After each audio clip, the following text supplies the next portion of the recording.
Good morning, everybody. Hope everyone's having a wonderful week. Yeah, I've had a bit of a relapse, so I'm still not feeling 100%, but I am trying to answer some of my old emails.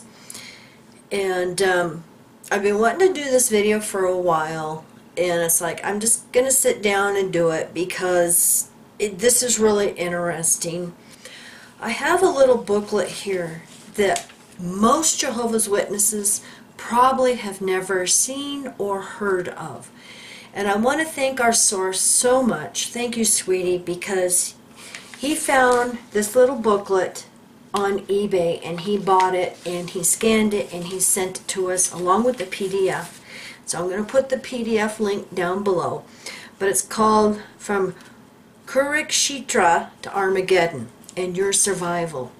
This little booklet is from 1982.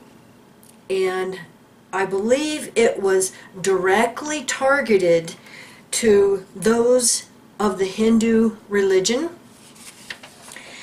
And it's interesting because they start talking about the battle at Kurukshetra, which was between two cousins. And you can go to Ancient History Encyclopedia and put in Kurukshetra, and it will tell you all about this battle. And this booklet, you know, they're talking about Kurukshetra in time became the background setting for India's famous religious epic, the Mahabharata. And they have several quotes from it. And of course, you know, then they have to like intermesh it with the Watchtower beliefs. Armageddon will be a global war, wiping the earth clean. And they're talking about Armageddon. And it says, noted from the Bible that the combined forces of the kings of the entire habited earth will be involved in this war, thus making it a global worldwide war. Hence the place of Armageddon is not a local battlefield as was Kurukshetra. See, they try to, you know, this is actually part of your history. You know, this, trying to make it more palatable to the Hindu people. Now, I did find it interesting over here on page 9, the time for Armageddon. And when is God's war of Armageddon to occur? This will be, what will be the sign of its imminence? And it quotes the Bible in Matthew when they said, tell us when will your presence and these signs be? And it says the phrase system of things translates the Greek word aeon, which is sometimes rendered age. See, and this is what we were talking about when we were talking with Jordan Maxwell. You know, a lot, even in the scriptures. But I find it interesting that they really won't admit this in the English Watchtower publications, but they mention it in here. The emphatic diaglot renders Matthew 24:3 as follows. Tell us when will these things be, and what will be the sign of thy presence and of the consummation of the age. The Sanskrit Bible at Matthew 24:3 translates aeon as yuga. Yuga is defined as an age of the world, or a long mundane period of years, of which there are 4, of which the first 3 have elapsed. Now, even C.T. Russell had that belief that there was different worlds. There was the world before the flood, the world after the flood, and then the world after Armageddon. So we're living in the second world. And even the Native American beliefs, the indigenous people here in the United States, have similar beliefs. If I remember correctly, we're living in like the 4th or 5th world. The Mayans, you start looking at their history, same thing. There was all these different worlds or age. But I just find it interesting that how, you know, they're using the Hindu, the Indian terms for this, you know, and quoting from the Hindu Bible, the Sanskrit Bible. While the Kali, because I just mentioned, we're in the Yuga. Well, the Kali, that in which we live, thus at Matthew 24:3, the New Hindu Bible of 1978 uses the term Yugath, meaning end of the age. So those seekers after truth were asking, what will be the sign of the end of the present age? This is what some people refer to as the Kali Yuga. For its answer, the Hindu text Vishnu Purana said, the usages and institutes of caste, of order, and of rank will not prevail. ... Religion will consist in wasting wealth. But I just find it interesting that they quote. Now the thing is as Jehovah's Witnesses, if we went and read this Muhabharata,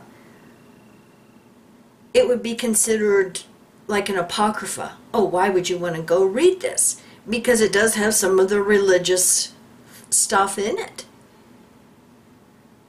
And there's also other Hindu writings that as a Jehovah's Witness you wouldn't want to read.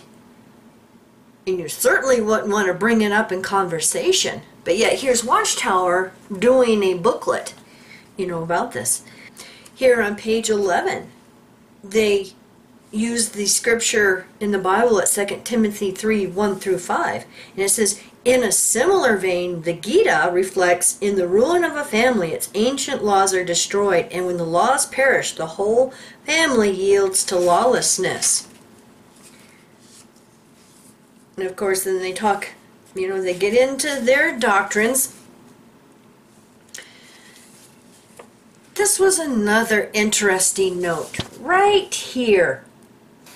This is on page 14. All in one generation, 1914, world wars, violent crimes, massive famines, disease, global pollution, end of this system. That's an epic failure because it did not happen all in one generation. That generation is pretty much gone. And just like here in paragraph 20, the year 1914 was indeed the greatest turning point in history. Last sentence says, the last days of the present Yuga, therefore, begin in the year 1914. And paragraph 21, for how long will these last days continue? Likewise, when you see all these things, know that he is near at the doors. Truly I say to you, this generation will by no means pass away until all these things occur. In other words, that 1914 generation of people now dwindling in ranks who saw the beginning of these distressing conditions will still be alive when God's war of Armageddon strikes. And of course then in paragraph 22 they go to quote some more from the Hindu writings. As Jehovah's Witnesses, we were always taught, especially during the theocratic ministry school and service meeting, to make a connection with the people at the door. Find a common ground.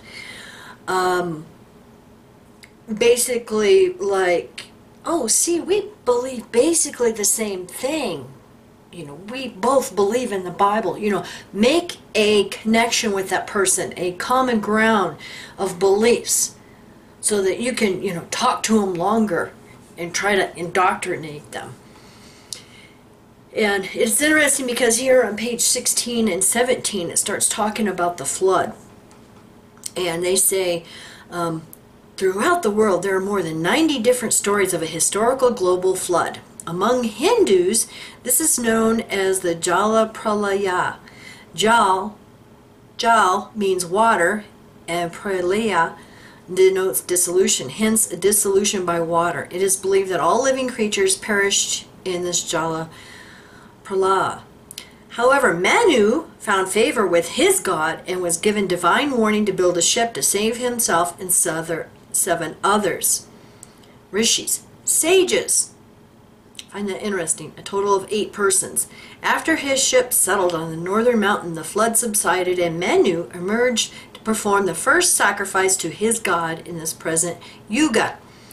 Manu is also believed to be mankind's first lawgiver. In fact, various Hindu myths assert that the progenitor of each successive race of humans was named Manu. One Hindu version said it was the god Vishnu who warned and preserved Manu. Interestingly, the name Vishnu without the digama is Ishnu, which in Chaldee means the man Noah, or the man of rest. And Hindu tradition has Vishnu resting or sleeping on a coiled snake called Shisha, floating on an ocean. And we watch a YouTube channel, Phenomenal Travel Videos, and he's always going around to these different Hindu sacred sites, and we always see Vishnu, their god Vishnu, sleeping, lying down on a coiled snake. But I mean, think about it, guys. If we were to bring this up before the elders, oh, I read Mahabharata, and, you know, Vishnu means man Noah. And they're like, but that's a Hindu god. You can't be reading stuff like that. That's apostate literature. Wow. The last paragraph on page 31.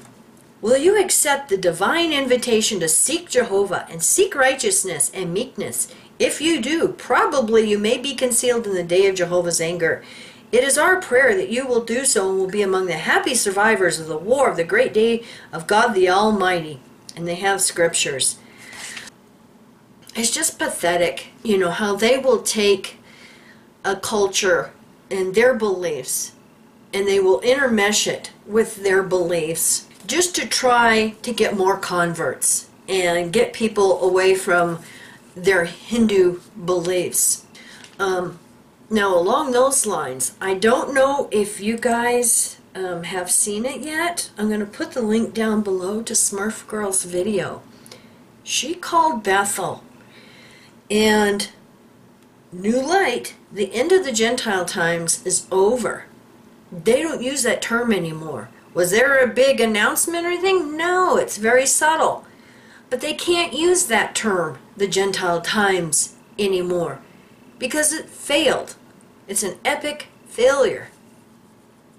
So anyway, I'm going to put the link down below to the little booklet. And I want to thank you all for watching. And I hope you have a great week. Bye.